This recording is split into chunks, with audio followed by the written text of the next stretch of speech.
د مینا ټي وي چینل درنو کتونکو سلام ستړي مشي وخت مو بخیر. د دې سات خبري ټولګي ته مو زمينه افغان هرکلی کوم.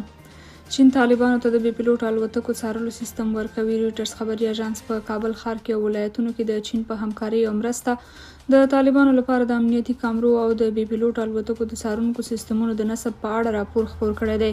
د اژانس لیکلي چې طالبان هڅه کوي په چینایي ټکنالوژي د امریکا د بي پيلوټ الوتکو سیستم وڅاري. دغه سیستم د فعالولو لپاره د چین له هواوي کمپنۍ سره مذاکرات روان دي او پر اساس به یوازې په کابل کې شاوخوا 80,000 کامرې او څارونکي سیستم فعال شي.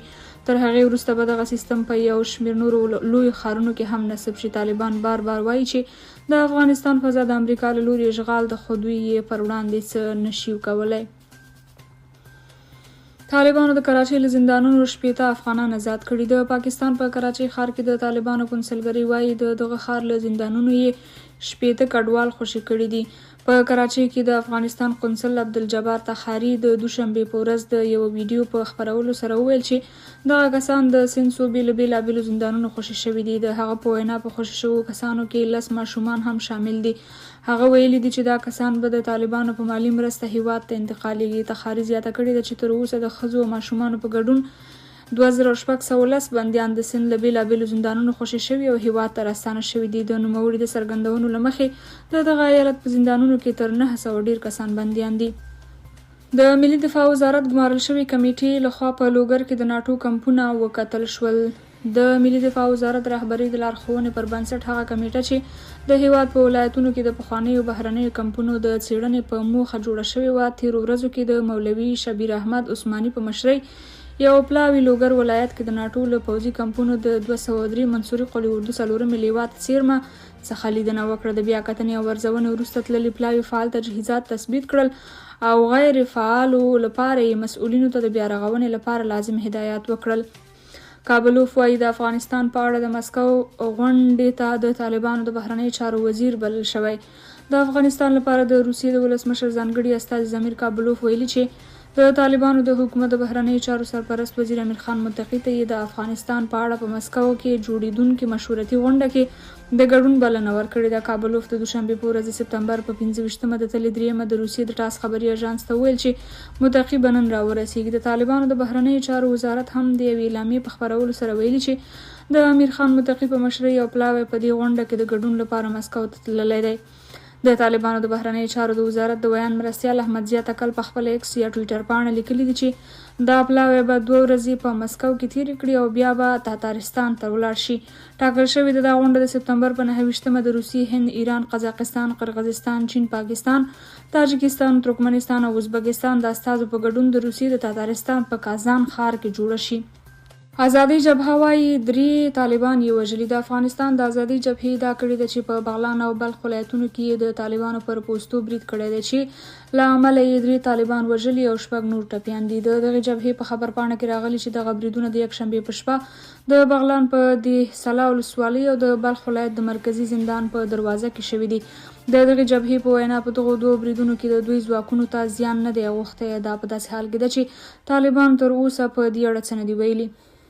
له اټک زندانه د راولپنډۍ اډاله زندان ته عمران خان د لیږدولو حکم. د اسلام آباد عالي محکمې مشر عامر فاروق له اټک زندانه د راولپنډۍ اډیاله زندان ته د پخواني لومړي وزیر او د تحریک انصاف ګوند مشر عمران خان د لیږلو حکم کړی دی.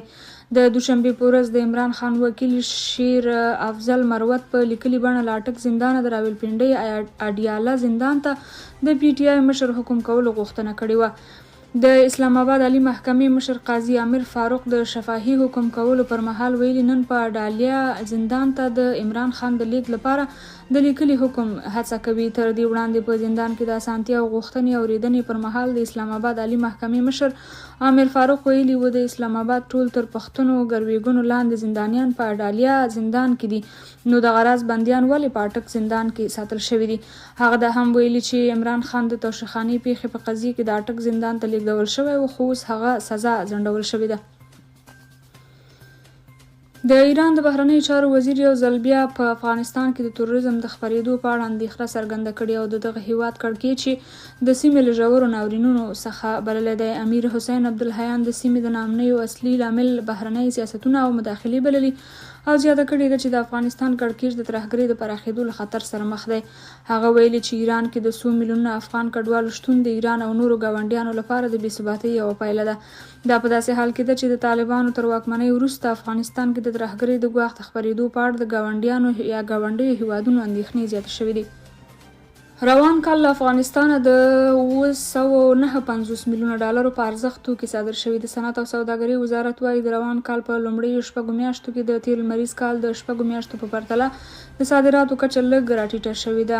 دغه وزارت ویان زیاته کړې ده چې د کال له پیله تر دې دمه بهر ته د 759 میلیونه ډالرو په ارزښت صادرات شوي دي. د یاد وزارت د ورکړل شوو معلوماتو له مخې پاکستان د 309 میلیونه ډالرو په ارزښت، هند ته د 241 میلیونه ډالرو په ارزښت، قزاقستان ته د 20 میلیونه ډالرو په ارزښت، متحده عربي اماراتو ته د 13 میلیونه ډالرو او چین ته د 12.5 میلیونه ډالرو په ارزښت توکي صادر شوي دي.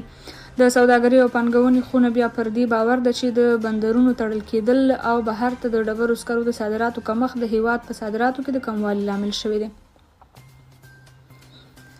بلخ کې د 150,000 ډالرو په ارزښت مدرسه جوړیږي. دغه دینی مدرسه په نهرشاهي ولسوالۍ کې جوړیږي چې د بنسټ ډبره د شنبې په ورځ د دوی د پوهنې وزیر او ورسره پلاوي له لوري کېښودل شوه. په همدې تړاو مراسمو کې نوموړي ویلي په تیرو 2 کلونو کې د مدرسو جوړولو ته پراختیا ورکړې او ادعا وکړه چې جمهوریت دولت مدرسې ویجاړولې.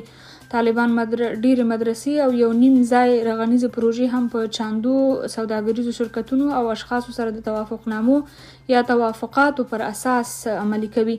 په داسې حال کې چې ولسمشر غني د دولت له بودیجې د هرې ولسوالۍ په مرکز کې د 1 او 2 جامع جوماتونو رغولو کار پیل کړی چې په ټول افغانستان کې د 1000 جوماتونو کار بشپړ کړ او 150 بیرته یې په جګړه کې د طالب جنګیالیو له لوري شهیدان شول. اوکرایني چارواکي وایي روسیې مو پر جنوبي سیمو د بې پیلوټ الوتکو او پوځي چارواکو یا توغندیز بریدونه کړي. د اوکراین په جنوب کې پوځي چارواکي وایي چې روسیې تېره شپه پر دې سیمې د شاهد په نوم 19 بې پیلوټ الوتکې، 2 ونکیس سوپروسونک او 12 کلیپر کروس توغندي توغولي دي. د اوکراین هوایي ځواکونه وایي د کلیبر کروس ډوله توغندي په تور سمندر کې له یوې بیړۍ او یوه اوبتله توغول شوي دي چې له یوه پرته یې نور ټول ویشتلي دي. د اوکراین په جنوب کې د تېرې شپې شوو دغو بریدونو کې د اودیسې د ښار بندري تاسیسات او د غلو دانو ګدامونه زیانمن شوي دي. په اودیسه کې د اوکراین د حکومت والي اولی کیپر ویلي په هغو ګدامونو کې چې په نښه شوي نږدې 1000 ټنه غله زیرمه شوي وو. چارواکو ویلي چې اودیسه کې د روسیې د تازه بریدونو له کبله ګدامونه او یوه شخصي کور اور اخیستی.